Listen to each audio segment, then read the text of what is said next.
বন্ধুরা, কেমন আছেন সবাই? আশা করি সবাই ভালো আছেন। আজকে একটা নতুন ধরনের রেসিপি ট্রাই করলাম।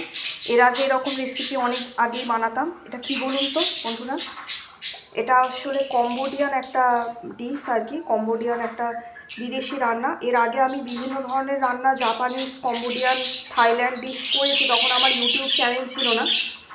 যেমন জাপানিজ ওকোনোমিয়াকি বানিয়েছিলাম। তো এটা হচ্ছে ভাঞ্চিও। তো ভাঞ্চিও বানিয়েছি। একটু ছোট করে বানালাম, ঘরে তো খুব বেশি বড় করে বানালাম না, একটু ছোট করে অন্যরকমভাবে একটু বানিয়েছি।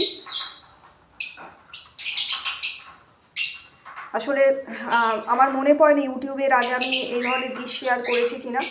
এমনি ছোটোখাটো প্লেটিং করে যেরকম মহাদেশীয় খাবার হয় সেইগুলো হয়তো দু একটা দিয়েছিলাম, কিন্তু এই প্রথমবার একটা কম্বোডিয়ান ডিশ কমপ্লিটলি করলাম। এটা বানচিও। আর আমি পরে আরও কয়েকটা দেখাবো, ভেতরে স্টাফিংটাও দেখাবো। এটা একদম মুড়ে রেখেছি, কারণ একজনকে খাওয়াবো, সেই জন্য পুরো কমপ্লিটলি রেডি করে রেখেছি। আর একটা ভেতরে কীরকম স্টাফিং আছে সেটা দিয়েও পরে একটা ভিডিও বানাচ্ছি।